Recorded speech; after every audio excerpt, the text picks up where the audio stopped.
Good evening. I'd like to call to order the meeting of the Long Beach Community College District Board of Trustees for November 12th, 2013. If everyone could please stand. And Trustee Clark, if you could please lead us in the Pledge of Allegiance. Please place your hand over your heart and repeat with me. Pledge allegiance to the flag of the United States of America and to the republic for which it stands, one nation, under God, indivisible, liberty and justice for all. Thank you, Trustee Clark. Madam Secretary, if you could please call the roll of the Board of Trustees. President Kellogg, Vice President Clark, Member Bowen, Member Otto, Here. Member Uranga, Student Trustee Donato. Here. Thank you very much. The first order of business is the approval of the minutes for October 22nd, 2013. Are there any corrections, additions to the minutes from that meeting? Hearing none, there is a motion by Trustee Clark, second by Trustee Aranga. There's no corrections or additions. All those in favor, please indicate by saying aye. Aye. Opposed? That item carries. Next item of business is for a public hearing, which there is none. Move on to the introductions. Is there any introductions that need to be taken, special announcements, presentations at this time? I have one, Board President Kellogg. Oakley? I'm very pleased to introduce a very special guest in the audience. She is the mother of our student trustee, Andrea. I want to introduce Marta Gomez. Bienvenido, Long Beach City College. Thank you for being here. You did a wonderful job. Ha de estar muy orgullosa de su hija hoy. Ojalá. Very good. Welcome.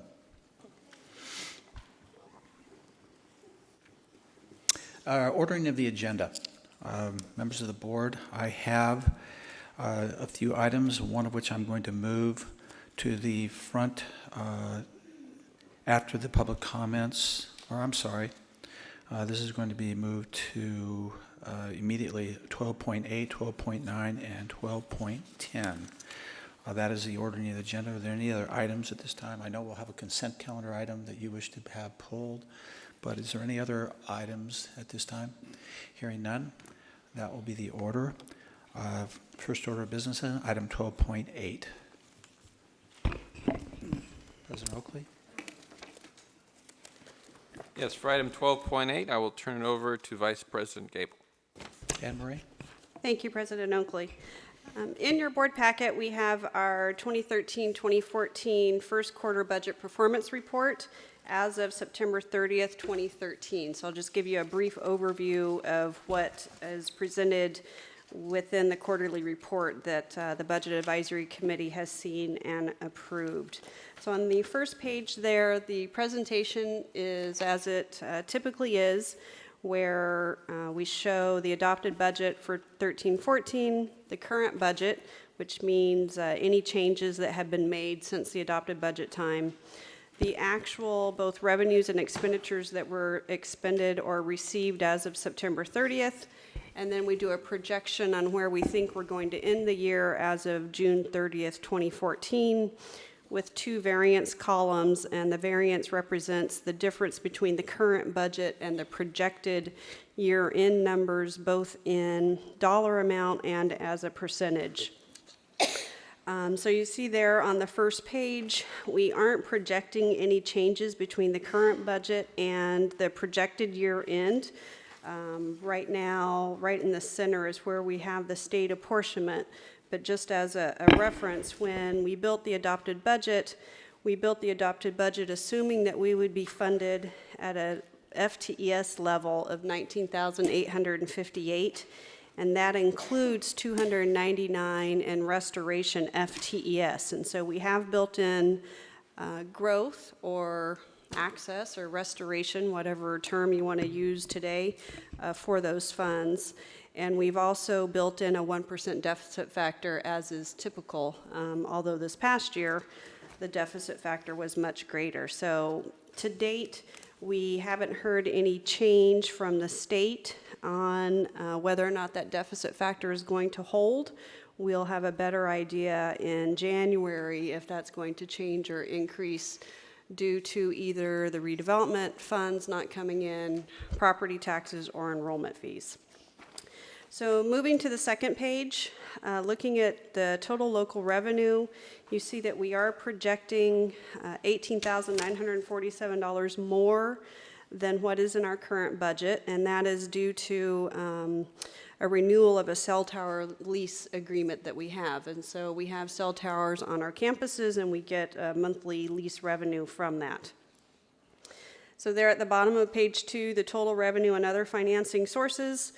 The only change that we're projecting right now, again, is the $18,947 from the total local revenue that I just discussed. Moving on to page 3, this is where our expenditures start. And as is normal, we break our expenditures down between major classifications. So that first grouping of expenditures are our academic salaries. Overall, you see that we're projecting to spend $61,000 more than what's in our current budget. That's primarily related to increase in course offerings that we have for both late start fall courses as well as some of our winter intersession courses. This does not include extension courses in these numbers since that is kept completely separate. The classified salaries there, the total classified salaries, you see that we're projecting a savings of $128,000. That is primarily due to vacancies that have occurred in both the classified and management positions that are budgeted but have not been filled as of yet. And then your total benefits, we're projecting a savings of $124,756. Since we have a savings in our classified salaries, there's a savings in benefits because our benefits are a function of both of our salaries. Moving to page 4, this is where we start the expenditures for supplies and materials and contract services and operating expenses. At this point in time, we're assuming that all of the divisions and departments are going to spend everything in their budget, so we're not projecting any differences right now. Moving to page 5. Again, there at the top is our capital outlay expenditures. We're not projecting any changes right now because, as I said, with our supplies and services, we assume that the divisions and departments are going to spend the money that's in their budgets at this point in time. So total expenditures, we are currently projecting that we're going to spend $191,696 less than what we have in our current budget at this point in time. And then our operating surplus or deficit there towards the bottom of the page, you see that our current budget was just under $1.5 million surplus, $1,491,804 to be exact. We are now projecting that to be $1,702,444 for a change of about $210,000. So with that, I will open it up to any questions that the board may have. Questions from the board, if any? Seeing none, and I apologize, but you have to stay around for the consent calendar. I was trying to help you to make your next event, but you can't leave just yet. So that's why I moved this item forward to accommodate. If there are no questions at this time, item 12.8 is informational. So 12.9, this is the section required by the California Community College districts to report quarterly on their financial conditions. That is what 12.9 reflects. Move to approve.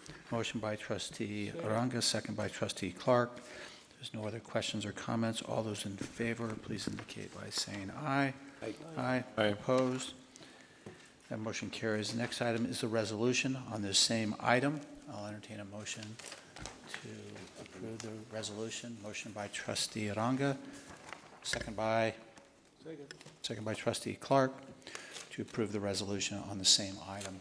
Any questions or comments? All those in favor, please indicate by saying aye. Aye. Aye. Opposed? That item carries.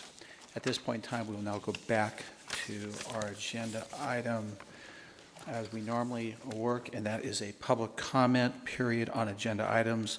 As members of the public may comment on items listed on the agenda at the time the item is discussed prior to the board action. 5-minute limit will be allocated to each speaker with a maximum of 20 minutes for each subject. I have one speaker, Jessica Bracco, report on student life. And you do have 5 minutes, and at 4 minutes, you'll see me try to wave to you. That just means you have 1 minute if you get to that point. Your name for the record, please. My name is Jessica Bracco. Good evening. I am here to talk about the role of the student trustee office. So Andrea Donato was elected by the student body to sit as a student trustee.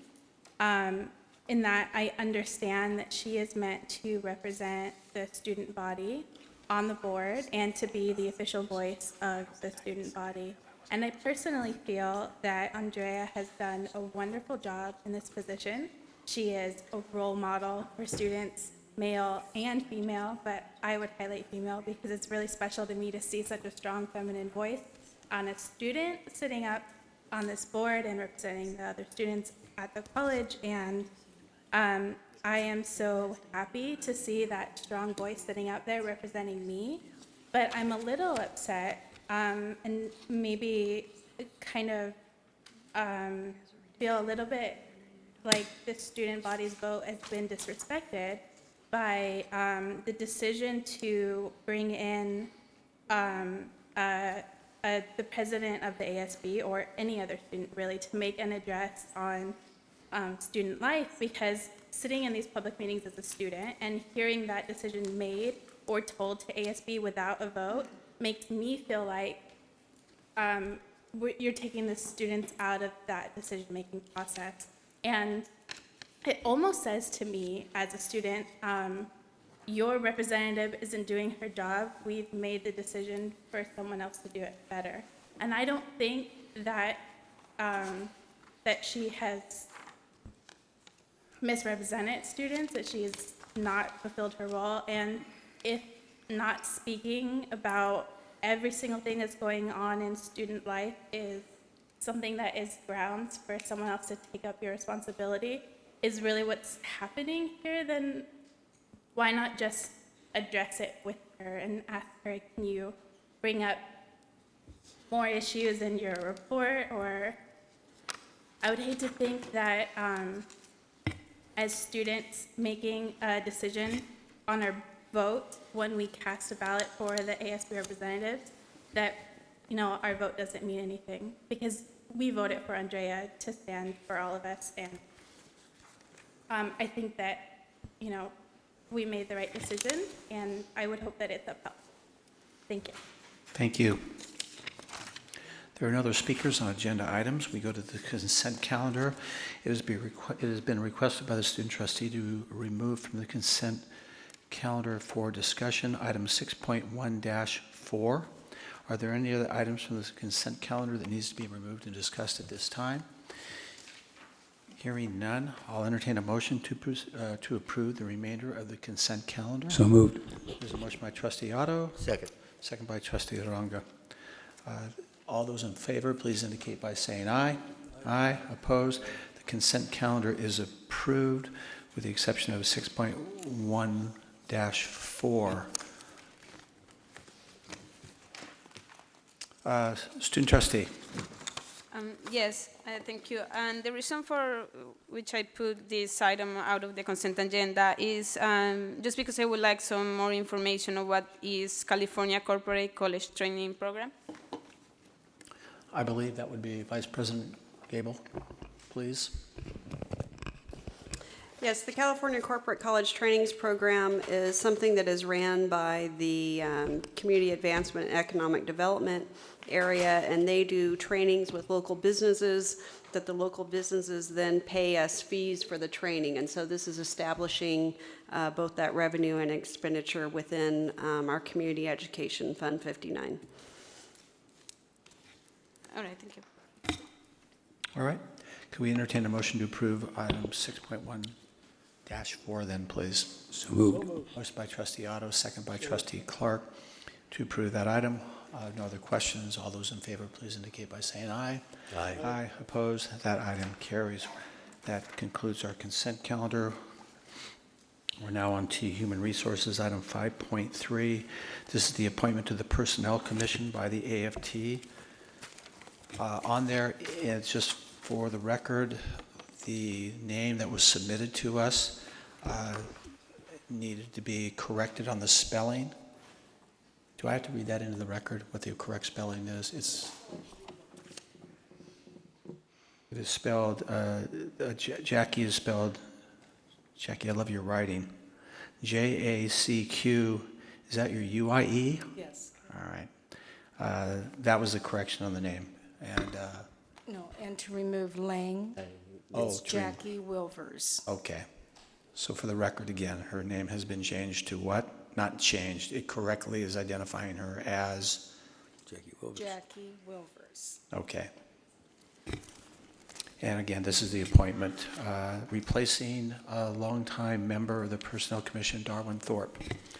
This is an appointment, again, that is always submitted to the board for approval. So if there's any questions or comments on this with the correction in the spelling, if there are none, I'll entertain a motion to approve that appointment to Move the to Personnel approve. Commission. Motion by trustee Aronga, second by trustee Clark. All those in favor, please indicate by saying aye. Aye. Aye. Opposed? That motion carries. Next item, 5.4. Yes, Board President Kellogg, Long Beach City College, like every other college in the nation, is having to adjust to meet the new requirements of the Affordable Care Act. It does have implications for our college employees, so I've asked Vice President Delgadio to bring a report outlining what those changes are, and we also, as she will explain, need to take some action to begin what's called the monitoring timeline for our employees to meet the requirements of the Affordable Care Act. So with that, I will turn it over to Vice President Delgadio. Thank you, President Oakley. Before taking action on item 5.4, tonight we have Burnham Benefits here, who's going to give us a presentation on the implications to Long Beach City College in regards to the ACA, the Affordable Care Act. So I'd like to take this moment to introduce three representatives from Burnham Benefits, who is our benefit consultant. First off, we have Chris Allison, who is the president and owner of Burnham Benefits. Secondly, we have Richard Asensio, who's Vice President, Director of Compliance at Burnham Benefits. And next to him, we have Glenn Morris, who is our underwriting manager. So Richard, with that, I'm going to have you come on up to the podium and give us your presentation. Thank you. Good evening, everybody.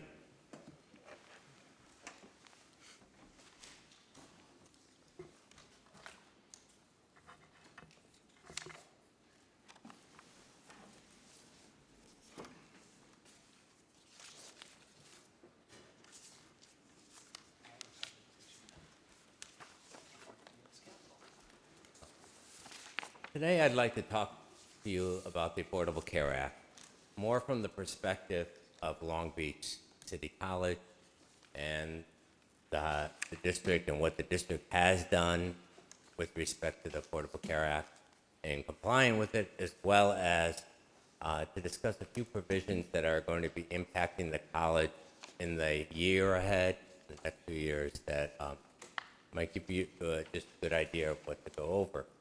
The key provisions that I'm going to talk about are the player pay provisions, tracking variable hour of employees, certain fees and taxes that'll become effective this coming year, as well as the Cadillac.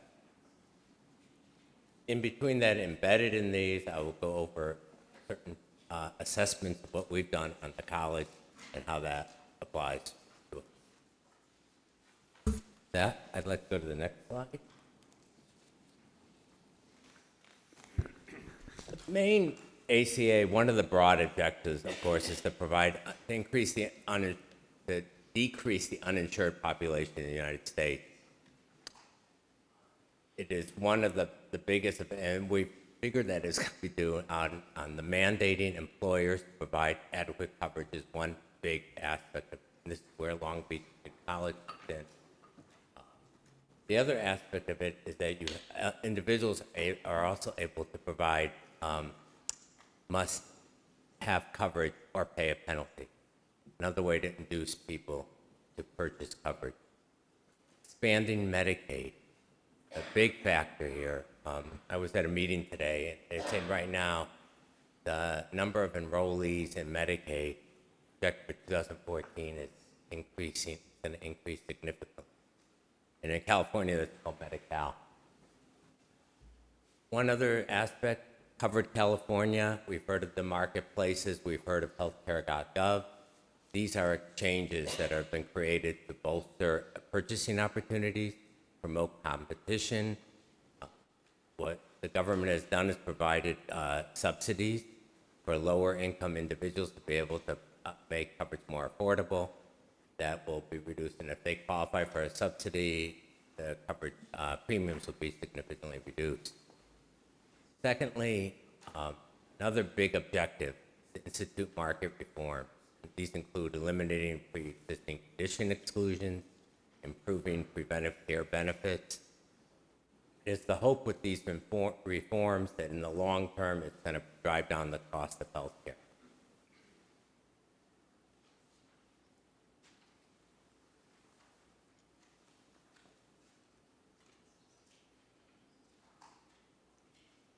Just to give you a perspective of ACA, and it's a real complicated law. They're not just one provision. It's been effective. Provisions have become effective since its inception in 2010. It's constantly evolving. It's changing from regulations are coming out almost on a weekly basis to implement certain provisions, and it has changed. So what I'm going to tell you today, 3 months from now, a month from now, may not be the case. So we're always revisiting this. But just to give you an idea, what we have in 2014 and 15, which is what I'm going to concentrate on today, are the fact that we have an individual mandate that becomes effective.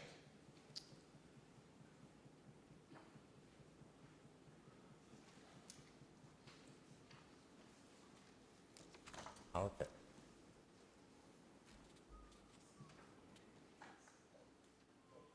There's an individual mandate that becomes effective January 1. I mentioned the Medicaid expansion. It also takes effect on the first of the year. State exchanges become effective on January 1. We have a maximum 90-day waiting period effect on the federal level. In California, it's 60 days. The college here has one a date of hire, so there's no issue here with them. We're already in compliance. We also have a couple of other points to point out. Pre-existing condition exclusions for everybody go away come January 1. The college already has taken measures to remove that, and their plans are already, there are no plans here at the college that do have pre-existing condition exclusions. Going down there, the big ticket items here for 2014 are fees. We have a transitional reinsurance fee that becomes effective, and I'm going to speak to that in a little bit. We also have the health insurer fee, which are applied to your plans as well. It's a fee that's assessed on the carrier. They're going to pass down the fee to the employee.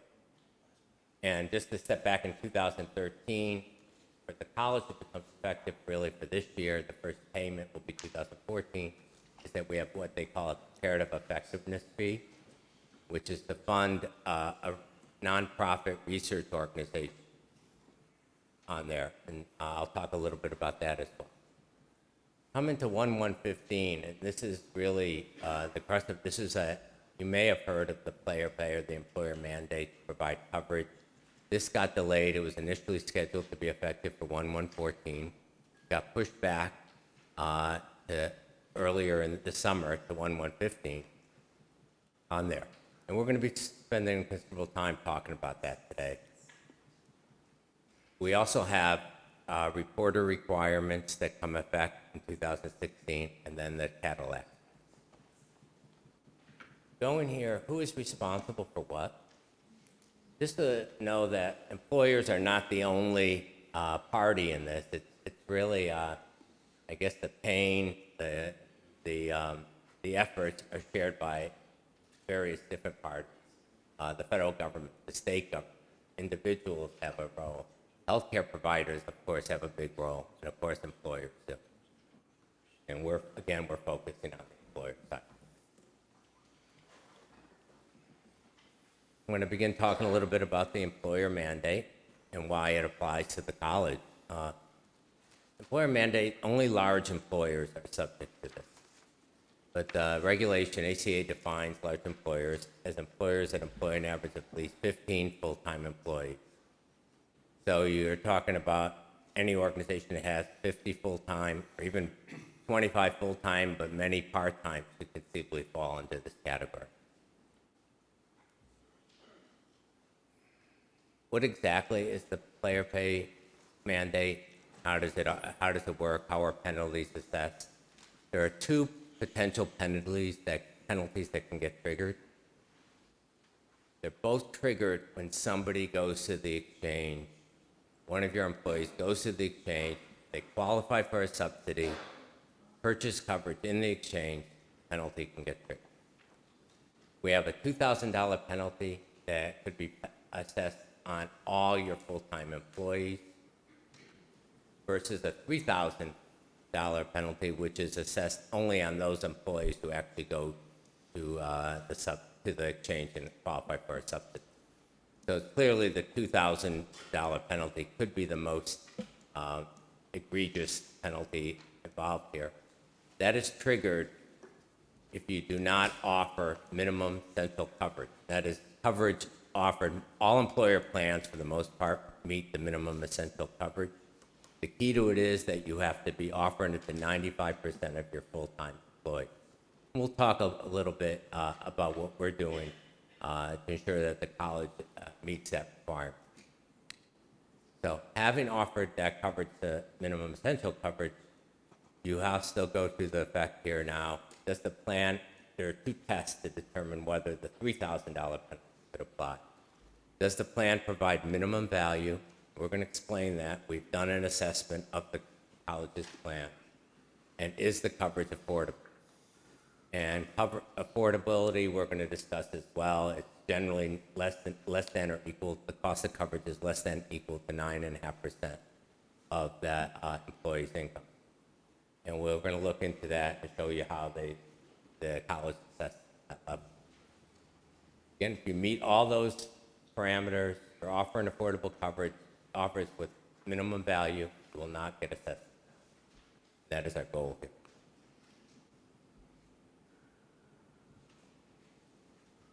We performed a minimum value test on the college's plans right now, as they stand.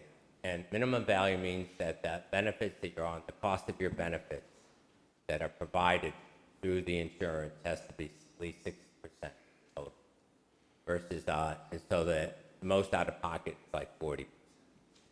The college passes the minimum value test for all its plans. An equivalency from what you can get in the exchange, it is at the platinum level plans, it's the highest level. We find that we have from anywhere from 90% to 92%. So, thanks.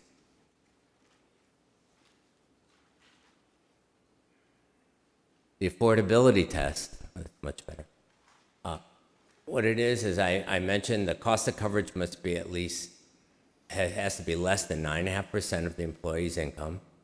It's based on the cost of employee-only coverage. And the employer is only required to have one plan option that is actually affordable. Again, the college meets these testing requirements. Your least expensive plan, the Kaiser HMO for employee-only coverage, is only $258.77, which equates to annual income of $2,700. And going on an hourly rate at $1.31 if the person works 40 hours a week, $1.75, 30.